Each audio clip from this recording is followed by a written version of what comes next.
So addition of HCN हमने कहा है इसमें, तो HCN क्या है हमारे पास, this is a weak acid है and it dissociate as this one H plus Cn minus, ये वाला माइनस है यहाँ पर, ये HCN इस तरह से ये डिसोसिएट करता है। और जब ये ऐसे डिसोसिएट करेगा तो फिर क्या होगा, सो अकॉर्डिंगली वी कैन से, यदि मैं इसे थोड़ा सा बेस मिला दूं तो क्या होगा, रिएक्शन में फास्टर हमारे पास Cn माइनस जो है वो ज्यादा बनेगा and that would increase the rate of reaction and therefore for that purpose यदि इसका बेसिक मीडियम में इसका रेट बढ़ जाएगा। And the reaction goes like this one, again बहुत ही सीधा सा और सिंपल सा सुंदर सा रिएक्शन है ये वाला। CO लिया हमने यहाँ पर, अब इसमें मैंने Cn लगा दिया, तो क्या हो जाएगा, यहाँ से Cn लगा दिया यहाँ से, so as a result what will happen here, यहाँ से ये C माइनस, अगेन यहाँ पर क्या डेल्टा माइनस है, ये वाला डेल्टा प्लस है, तो कौन कहाँ पे अटैक करेगा, C का अटैक होगा इस वाले पर, और ये चला गया इस साइड, तो क्या बन गया हमारे पास, ये sp2 था।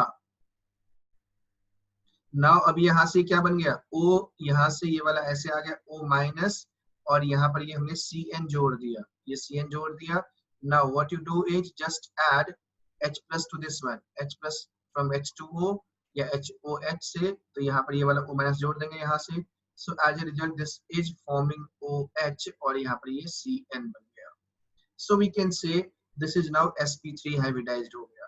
सो we can say this is sp2 से sp3 बन गया, और इसका नाम क्या है, साइनोहाइड्रिन, साइनोहाइड्रिन कहते हैं इसको, ठीक। So if you would have taken this one, suppose हमने इसमें ये ले लिया, डबल बॉन्ड O ले लिया, कीटोन हमने यहाँ पे ले रखा है, अब यहाँ पर मैंने इसी में Cn माइनस है, A बना, इसमें H2O डाल दिया, B बना, राइट। दूसरा मैं इसमें pH ले लिया, मैंने यहाँ पर PHCHO ले लिया and add Cn minus and followed by H2O, तो क्या बनेगा, then I am taking PHCOCH3 acetophenone, ये है बेंजल्डिहाइड, इसका नाम है बेंजल्डिहाइड, ये है एसिटोफेनोन, एसिटोफेनोन, ठीक। और ये है हमारे पास ये वाला क्या हो जाएगा, दिस इज 1 2 3 4 है, so this is named as butane 2-on, butane 2-on, इसको जब यहाँ पे ऐड कर दिया, so what are the corresponding products, इसको आपको ढूंढना है, समझना है, बताना है, तो just try to find out, ऐसे कुछ लिख सकते हैं। पहले वाले में क्या करना है बच्चों, इसमें ये लिया Cn को जोड़ना है यहाँ से, ये Cn गया यहाँ पर, ये वाला O इधर चला गया, OH आ जाएगा यहाँ पर, so we can say this B would be like this one, ये वाला OH और यहाँ पर ये Cn बन गया। बच्चों इसमें एक खूबी की बात है, ध्यान से देखो इसको तो आपको समझ में आएगा, जब देखेंगे इसमें तो ये वाला क्या बन गया हमारे पास, दिस वन इज काइडल वाला बन गया, ये वाला कैसा है, ये काइडल है, ठीक। एंड सो रिमेम्बर यदि हमारे पास जैसे ही साइनोहाइड्रिन लेते हैं और जब यहाँ पर अनसिमेट्रिकल कीटोन होता है या एल्डिहाइड होता है, so in that case what we get is chiral product बनेगा। तो यदि काइरल प्रोडक्ट बनेगा तो डेफिनेटली एक यदि R है तो दूसरा S भी बनेगा, दोनों इक्वल अमाउंट में बनेंगे, so it will give you racemic mixture plus its mirror image, and so what we get is racemic mixture, racemic mixture is the product. What will happen in this case, PHCHO है, यहाँ पे ये Cn है, so it will go like this, ये इधर चला गया, so again you will have this one Sir. PHCHO, that is called benzaldehyde, इसमें हमने Cn डाला, तो यहाँ से क्या होगा, Cn डालेंगे तो ये वाला C का अटैक हुआ इस कार्बन पर और ये O माइनस चला गया, तो जैसे ये O माइनस गया यानी we can write it in this PHCOH बन जाएगा यहाँ पर, और यहाँ पर ये H का H ही रहेगा और यहाँ से Cn जुड़ गया यहाँ पर, and so we have again got what, देखो यहाँ से pH अलग है, C के साथ H अलग है, OH डिफरेंट है, Cn अलग है, चारों ग्रुप जो है वो डिफरेंट है, so again we can say this is chiral. अब काइरल है तो क्या बनेगा, इसमें भी ये बना प्लस इसका मिरर इमेज भी बनेगा और दोनों का अमाउंट इक्वल होगा, so we can say racemic mixture, फिर से हमारे पास रेसमिक मिक्सचर बन गया। तो मिरर इमेज क्या है, Mi is mirror image, Rm is racemic mixture, right. Third case की बात करें, जब हमारे पास एसिटोफेनोन है, एसिटोफेनोन PHCOCH3, so in that case what we can have is again PHCOH, यहाँ पर ये Cn लग गया, यहाँ पर ये CH3 है, फिर से देखो बच्चों इसमें क्या बन गया, ये वाला काइरल कार्बन है, कायरल कार्बन है तो फिर से इसका क्या बनेगा, मिरर इमेज भी बनेगा, और overall this is again racemic mixture. So always remember, हमेशा बच्चों में इस बात का एक स्टेटमेंट यहाँ पे लिखना और इसको याद रखना कि कभी भी ऑप्टिकली इनएक्टिव, बच्चों इसको बहुत ही ध्यान से सुनना, optically inactive substrate, optically inactive reagent से हम लोग ऑप्टिकली एक्टिव प्रोडक्ट नहीं बना सकते हैं। नंबर एक, यदि ऑप्टिकली एक्टिव प्रोडक्ट नहीं बनेगा लेकिन कायरल सेंटर जनरेट हो रहा है तो फिर क्या होगा, तो उस केस में हमारा कायरल सेंटर जो जनरेट होगा वो रेसमिक मिक्सचर ही फॉर्म करेगा। So I am just writing a few statement here first, then I will explain. Optically inactive substrate, optically inactive reagents, catalysts cannot produce optically active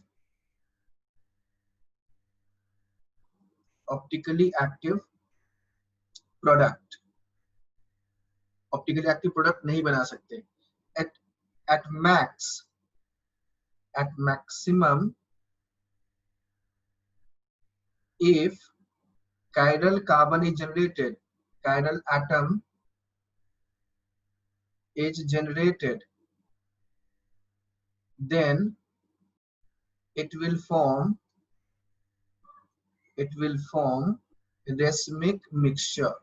racemic mixture ही बनाएगा वो, यानी two chiral compounds in equal proportion, so that net will become, so that two chiral compound which are mirror images of each other,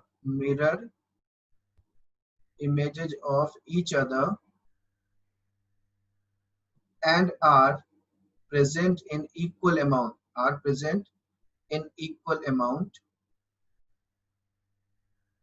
that is called, इसको हम लोगों ने racemic mixture का नाम दिया है, तो ये वाला हमारा जनरेट होता है।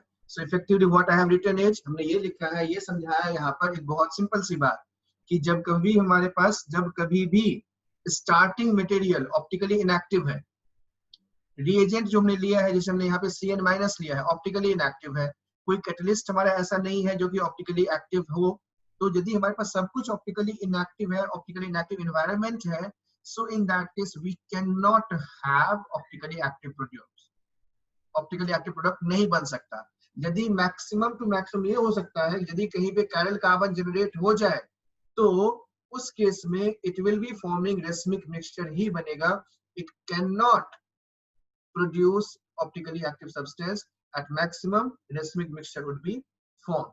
So this is basic rule है ये, और इस रूल को हमेशा हमें ध्यान रखना है। So have a look at this one, क्या पहले वाले में जैसे हमने यहाँ पर क्वेश्चन नंबर 2 लिया है, सेकेंड वाले केस की मैं बात करूं या मैं थर्ड वाले केस की बात करता हूं, सेकेंड वाले केस में, थर्ड वाले केस में और फोर्थ वाले केस में, चारों ही केसेस में यदि हम देखें इसमें तो हमारे पास कायरल प्रोडक्ट बन रहा है, यानी जो प्रोडक्ट है उसमें कायरल कार्बन जनरेट हो रहा है, एंड देयरफॉर ऐसा कोई कार्बन एटम जो पहले कायरल नहीं है बाद में कायरल बन जाता है। ध्यान सुनना बच्चों, पहले क्या ये कार्बन कायरल था? नहीं था। पहले क्या ये कार्बन कायरल था? नहीं था। पहले क्या ये कार्बन कायरल था? नहीं था। लेकिन अब क्या हो रहा है, जब प्रोडक्ट रिएक्शन हो गया उसके बाद ये कायरल बन गया, यहाँ पर भी कायरल बन गया और यहाँ पर भी कायरल बन गया, कार्बन तो वही है। तो ऐसा कार्बन जो रिएक्शन के पहले कायरल ना हो और बाद में कायरल बन जाता है तो उसको हम लोग प्रो कायरल कार्बन कहते हैं। So this one is called pro chiral. So here we use the term that is called prochiral. तो प्रोकायरल का मतलब क्या है? प्रोकायरल का मतलब होता है कि पहले कायरल नहीं था, वो carbon, the carbon atom which was not chiral,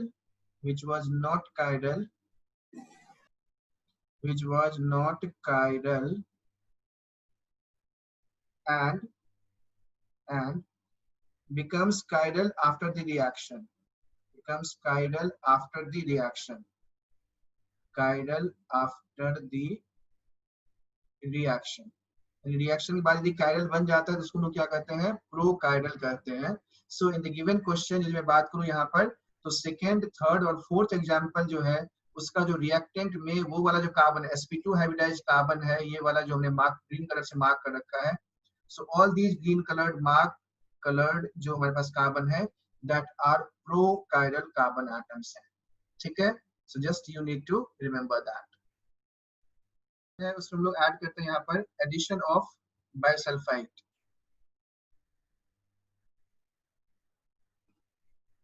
addition of NaHSO3, addition of NaHSO3। So बच्चों इसको बहुत ही अगेन ध्यान से सुनना, this is again quite important reaction है, अच्छा सा रिएक्शन है, सिंपल सा रिएक्शन है, ज्यादा कुछ इसमें दिमाग लगाने की जरूरत है नहीं। बोलो बच्चा। Say fourth. This reaction is also known as bisulfite addition।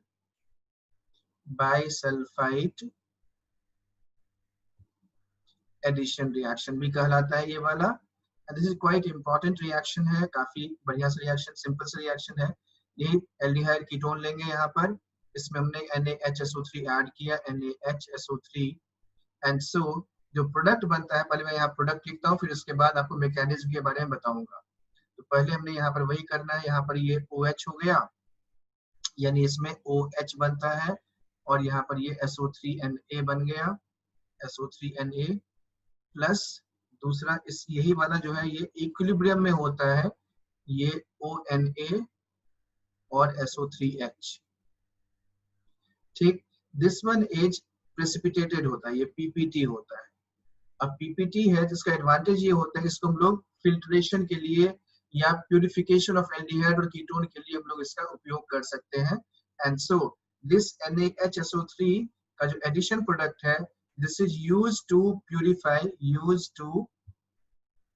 Purify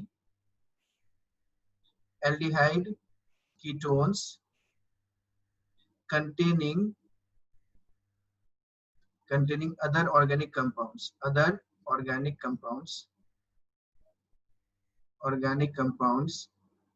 like alcohol etc। ठीक, क्योंकि ये वाला रिएक्ट कर जाएगा इसके साथ, व्हाइट प्रेसिपिटेट बन जाता है, और जब व्हाइट प्रेसिपिटेट में आप दोबारा से वाटर ऐड कर देते हो, जब आप इसमें वाटर ऐड कर दोगे तो दोबारा से हमारे पास वही कीटोन बन जाता है यहाँ से। So for that we can use this for separation of this particular species. अब इसमें थोड़ा सा बच्चों यहाँ पे ध्यान रखना, अब देखो मैं जो बोल रहा हूँ यहाँ पर, इसका mechanism, this mechanism is very important. And why I am saying this is very important, because इसके मैकेनिज्म में कई लोग गलत पढ़ाते हैं, तरीका बिल्कुल गलत होता है। कहाँ पे गलत होता है इसको समझना, और क्यों गलत होता है ये भी समझा दो आपको। ये कुछ इस तरह से है चीजें इसमें, जब आप NaHSO3 लिखते हो तो NaHSO3 is in fact NaHSO3, तो ये NaHSO3 को डिसोसिएट करेंगे तो ये बनेगा Na plus plus HSO3 minus. तो जब हमने HSO3 माइनस लिखा है यहाँ पर, तो इसका स्ट्रक्चर कैसा होगा, इसका स्ट्रक्चर होगा ऐसा, S डबल बॉन्ड O, ये O माइनस और ये OH, O और ये H। So just have a look at it. तो ध्यान से देखो आप यहाँ पर, यदि मैं आपसे पूछूं इसमें कि इसमें कौन कौन से ऐसे एटम्स हैं जो इलेक्ट्रॉन को डोनेट कर सकते हैं, तो बच्चों इसमें ध्यान से सुनना, देखना, बहुत ही बढ़िया सा को ध्यान से देखना है इसमें।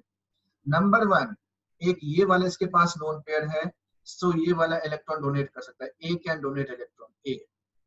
इसके पास लोन पेयर ऑफ इलेक्ट्रॉन है, यहाँ भी इलेक्ट्रॉन पेयर है, so we can say this can also donate, so this is B। यहाँ भी लोन पेयर ऑफ इलेक्ट्रॉन है, so it can also donate, यहाँ भी 2 इलेक्ट्रॉन पेयर है, इसमें खैर 3 है, यहाँ इन दोनों में 2-2 है, तो ये वाला भी डोनेट कर सकता है, ये हो गया C। और इस सल्फर के पास भी है बच्चों, ये ध्यान रखना आप कि ये वाला इसके पास भी लोन पेयर है, so this can also donate. तो कुल मिला के हमारे पास ऐसे 4 सेंटर्स हैं जहां से डोनेशन पॉसिबल है। अब इन चारों में से डोनेट करेगा कौन, तो सबसे पहले जो हमें इजीली दिखाई दे सकता है, जो हमें सेपरेट आउट करना है या हटाना है, जिसको हम हटा सकते हैं, वो है, पहले मैंने सपोज ये बी वाला लिया, तो बी वाले में और इस वाले में क्या अंतर है कि ये दोनों ही रेजोनेंस में स्टेबलाइज्ड है, ये वाला रेजोनेंस में है, so it can go to this one, ऐसे जा सकता है, ठीक।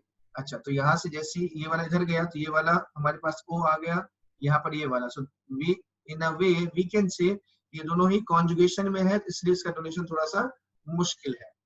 ये वाला O माइनस है, ये भी कॉन्जुगेशन में है लेकिन O नेगेटिव है, ये ध्यान रखना है। और यहाँ पर सल्फर के पास कुछ भी नहीं है, ये कॉन्जुगेशन नहीं है, so we can say this is what, ये है लोकलाइज्ड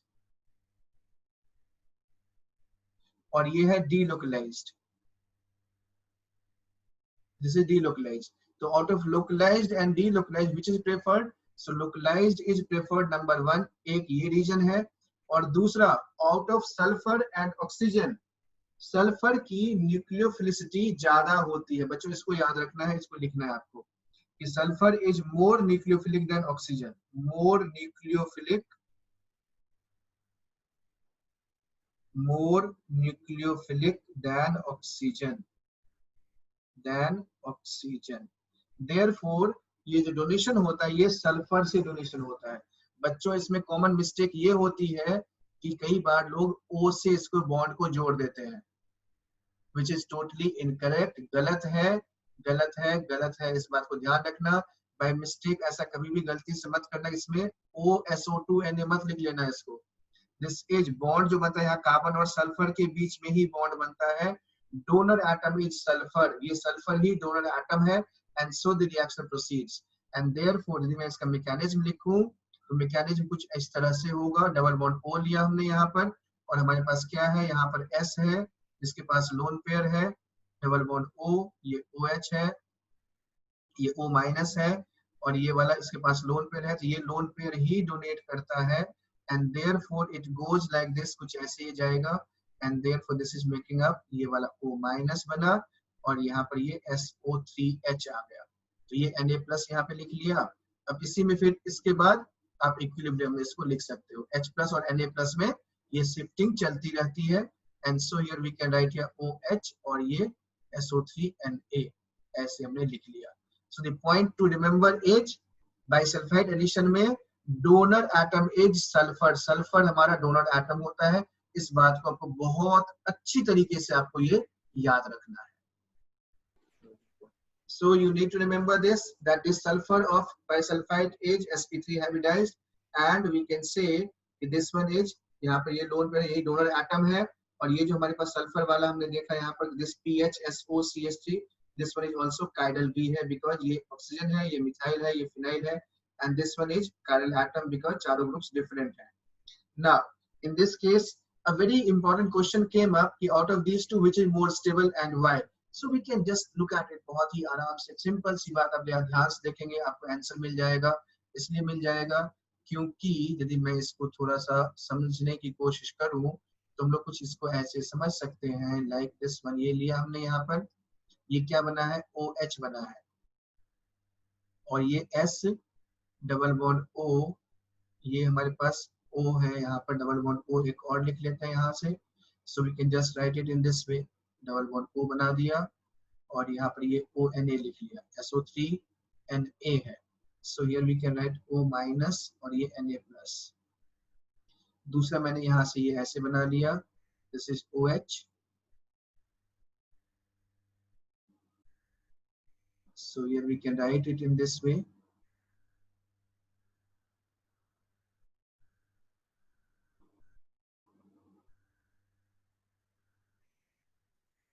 this is O, यहाँ पर भी ऐसे लिख लिया यहाँ से,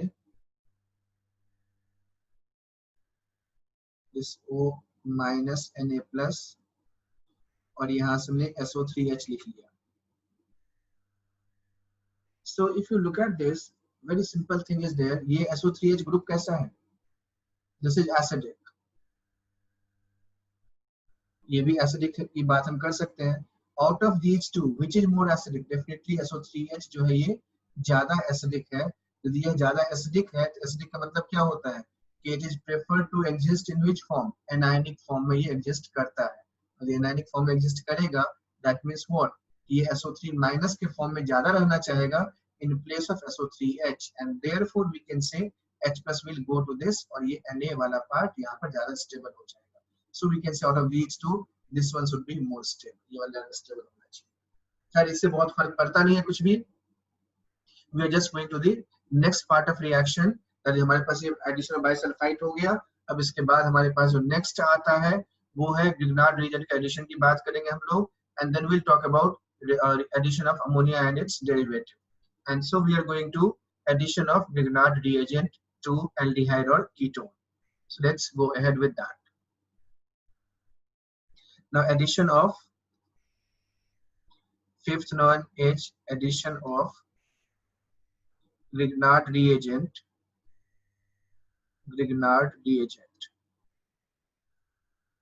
So when I say addition of Grignard reagent को हम लोग कैसे डिफाइन करते हैं? Grignard reagent is called RMGX. RMGX is called Grignard reagent. And in this case R is alkyl part है, ये Mg मैग्नीशियम हो गया और X is halide है। So out of these यदि हम बात करें यहाँ पर RMGX की, तो Mg is metal है, electropositive है, so it will acquire delta positive, यहाँ पर delta negative और यहाँ पर delta negative। So in a way we can say, यहाँ से हम लोग ये कह सकते हैं कि यहाँ पर जो कार्बन के ऊपर नेगेटिव चार्ज है, so this carbon has carbanionic nature। Carbanionic nature यानी इसमें हम लोग कुछ ऐसे समझ सकते हैं कि एक ऐसा कार्बन है जिसके ऊपर डेल्टा नेगेटिव है, and therefore carbon containing delta negative means this is strongly basic होता है। और दूसरा क्या होता है यहाँ पर, दिस इज अ न्यूक्लियोफाइल। यानी इन दो चीजों के रिस्पेक्ट में हमें बात करनी है। पहला कि जब भी ग्रिग्नार्ड रिएजेंट होगा तो वो एक तो ये वाला हो गया, इसके अंदर कार्बोनाइनिक कैरेक्टर आएगा, दूसरा ये स्ट्रांगली बेसिक है, यानी यह एक न्यूक्लियोफाइल भी है और एक स्ट्रॉन्ग बेस भी है। इस बात का हमें ध्यान रखना है। यानी जब कभी भी हम लोग ग्रिग्नार्ड रिएजेंट की बात करेंगे तो आपको एक सिंपल सी बात आपको हमेशा ये याद रखना है, हमेशा के लिए बच्चों इस बात को ध्यान रखना कि ग्रिग्नार्ड रिएजेंट का मतलब है कि कार्बन पर माइनस चार्ज। क्या मतलब है ग्रिग्नार्ड रिएजेंट का? कार्बन पर माइनस चार्ज ही है और वो एज ए न्यूक्लियोफाइल अटैक करेगा या वो C माइनस से कहीं पर H+ ले लेगा। दो ही काम करता है ग्रिग्नार्ड रिएजेंट, या तो वो किसी भी कार्बन से जाके जुड़ जाएगा या फिर वो कोई एसिडिक हाइड्रोजन को ले लेगा। So these two things this Grignard reagent will be doing, यही दो काम उसका है और यही चीज हम लोग देखेंगे एल्डिहाइड और कीटोन में कैसे ये रिएक्शन करता है, that will see. And I am just taking you through the next page. So we can say, suppose जैसे for example हमने यहाँ पे लिखा है, तो दो फंक्शनैलिटी है, if there is acidic proton, if there is acidic hydrogen। यदि मॉलिक्यूल में या रिएक्टेंट में एसिडिक हाइड्रोजन है तो ग्रिग्नार्ड रिएजेंट क्या करेगा, RMGX हमने लिया यहाँ पर, मान लो इसमें H2O ऐड कर दिया, HOH, so it would be forming RH बना लेगा, प्लस क्या बन जाएगा MgOH और ये X बन गया। यदि हमारे पास एसिडिक हाइड्रोजन नहीं है, ये एसिडिक हाइड्रोजन वाला कोई भी हो सकता है, नो एसिडिक हाइड्रोजन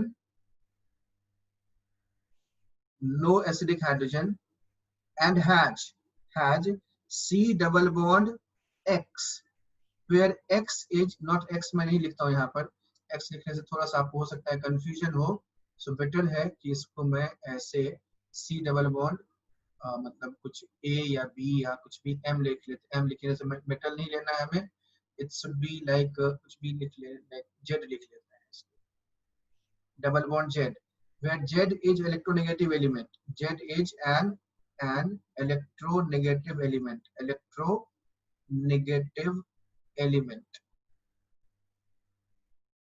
Z हमारा इलेक्ट्रोनेगेटिव एलिमेंट है। सो इन दैट केस बच्चा बहुत ही ध्यान से सुनना इस बात को, थोड़ा सा बस एक जरा सा केयरफुली सुनेंगे, बस सारा रिएक्शन आपको एकदम दिमाग में फिट बैठ जाएगा तुरंत में। तो उस केस में क्या होगा, and this Z is electronegative element है, लाइक इट कुड बी, यहाँ पर दिस कैन बी ऑक्सीजन हो सकता है, सल्फर हो सकता है, नाइट्रोजन हो सकता है, इस तरह से हम देख सकते हैं इसमें। सो इन दैट केस ग्रिग्नार्ड का जो R है, R ऑफ ग्रिग्नार्ड, RMGX का जो R होगा, this R would be attacking on this। बस यही दो कहानी है ग्रिग्नार्ड रिएजेंट की, ये हमें बहुत ही बढ़िया से ध्यान रखना है, याद रखना है। And so number 1 Grignard reagent है क्या, तो ये है हमारा RMGX, यानी अल्काइल का मैग्नीशियम के साथ बॉन्ड होगा और उसमें एक हैलाइड होगा। दूसरी बात, RMGX दो तरीके से काम करता है, ये कार्बोनाइलिक नेचर है इसका, यानी कार्बन इसके ऊपर नेगेटिव चार्ज होता है, बिकॉज मैग्नीशियम जो कि इलेक्ट्रोपॉजिटिव एलिमेंट है उसके साथ ही जुड़ा हुआ है। Therefore it is acting as a strong base और it is acting as a nucleophile. इन दो तरीके से ये काम करता है और इसीलिए इसी पर हमें फोकस करना है। तो जो हम लोग अभी रिएक्शन देखने वाले हैं उसमें ये देखेंगे कैसे ये गिगनार्ड रीजन का जो R है वो C पर अटैक करेगा, C और C के बीच से बॉन्ड बनेगा, वही हम लोग अभी देखने वाले हैं। ठीक है, so let us go with that. इसको हम लोग चेक करते हैं अभी। सिंपलेस्ट एग्जांपल इज, इसमें एक और बहुत ही इंपॉर्टेंट सी बात है कि ये गिगनार्ड रीजन बनता कैसे है, हमें दिखाई कैसे देगा, हमें समझ में कैसे आएगा कि अब ये गिगनार्ड रीजन बनाना है। इसका एक तरीका ये होता है, हमारे पास सीक्वेंस ऑफ रिएक्शन है लाइक दिस वन, कुछ ऐसे आपके सामने हो सकता है, ये आपको प्रोजेक्ट किया जाए, आ जाए आपके सामने, and this can come like this one. Reaction तो वो RX लिया हमने, Mg और ये ईथर। अब फिर से ये समस्या है, क्यों समस्या है बताते हैं अभी आपको। तो RX लिया, ये Mg है और ये ईथर है। Mg का जो इलेक्ट्रॉन है ये इसके X को बिल्कुल तोड़ देता है, यानी Mg चूंकि इलेक्ट्रो पॉजिटिव है तो आसानी से इलेक्ट्रॉन लूज करता है, और ये जो इलेक्ट्रॉन लूज करता है इसके X के बॉन्ड को छिन्न भिन्न करता है, and therefore it gets inserted in between. ये Mg इसके बीच में आ गया और यहाँ पर ये X बन गया, and so we have got this RMgX। अब जरा बच्चों सोचो इसको, यदि यहाँ पर ईथर के बदले वाटर होता तो वाटर क्या कर देगा, यहाँ से खुद R से रिएक्ट करके एल्केन बना लेगा, तो फिर हमारा गिगनार्ड एजेंट रह ही नहीं पाएगा। देयरफॉर हमें इसके लिए कैसा सॉल्वेंट चाहिए, पोलर एप्रोटिक सॉल्वेंट चाहिए, पोलर एप्रोटिक। व्हेन आई से पोलर एप्रोटिक, इसका मतलब ये होता है कि पोलर सॉल्वेंट तो पोलर होना ही चाहिए, solvent must be polar. When I say polar मतलब mu should not be equal to 0, mu 0 नहीं होना चाहिए। दूसरा aprotic, when I say aprotic इसका मतलब है कि no acidic hydrogen, acidic hydrogen नहीं होना चाहिए, यानी no hydrogen attached to, no hydrogen attached to, we can say electronegative element, electronegative element से कोई भी हाइड्रोजन अटैच्ड नहीं होना चाहिए, then only this is called polar aprotic कहलाएगा, तभी नहीं तो फिर ये रह नहीं पाएगा। सो द सॉल्वेंट कॉमनली जो हम लोग इम्प्लाई करते हैं वो ईथर जैसे है। तो ईथर में क्या है, हमारे पास CH3 है, ये O है और ये CH3 है, तो ये वाला क्या है, पोलर है, mu is not equal to 0, and इसमें इलेक्ट्रोनेगेटिव एलिमेंट कौन सा है, ऑक्सीजन है जिसके साथ हाइड्रोजन नहीं जुड़ा हुआ है, and so we can say this is polar aprotic हो गया। दूसरा जो कॉमनली यूज होता है रिएक्टेंट रिएजेंट जो हम लोग यूज करते हैं, दैट इज कॉल्ड, यहाँ पर फ्यूरान बोलते हैं इसको। सो हियर वी कैन से, देखो 1 2 3 ये हो गया और ये 4 है और एक कार्बन जोड़ दिया यहाँ पर ये वाला, सो दिस इज कॉल्ड टेट्राहाइड्रोफ्यूरान हो गया, टेट्राहाइड्रोफ्यूरान। ठीक, THF इसका शॉर्ट फॉर्म है, तो ये THF इसको स्टेबलाइज करके रखता है। तो THF हो सकता है या कोई ईथर ले लिया तो उसमें ये स्टेबलाइज होता है, number 1।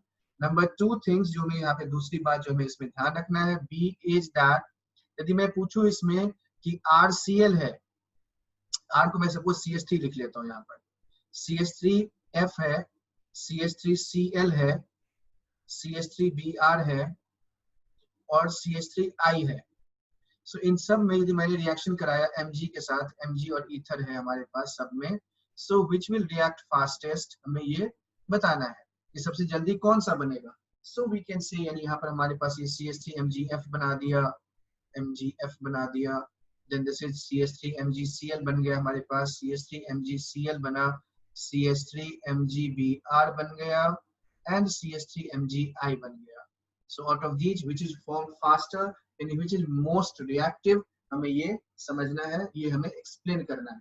So we can explain in a very simple way, in this way, like क्योंकि ये वाला बॉन्ड कैसा होगा, बहुत ही मजबूत है CH3 और F का in comparison to CCl, CBr and CI।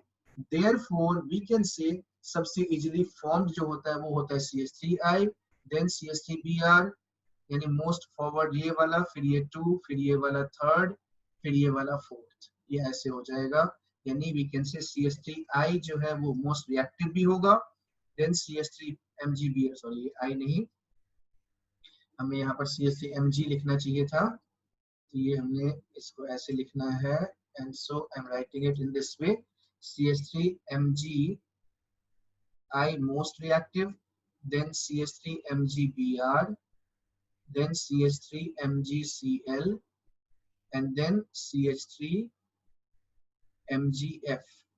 ठीक, इस तरीके से हमें लिखना है, और यही इसका रिएक्टिविटी का ऑर्डर है, क्योंकि इन सबका जो बॉन्ड है सबसे वीकेस्ट बॉन्ड I वाला होगा, तो इजीली Mg इसको क्लीव कर सकता है, और यहाँ से इजीली हमारा ये कार्बन भी निकल सकता है, and therefore this is the reactivity order among Grignard reagent का ये वाला रिएक्टिविटी ऑर्डर है।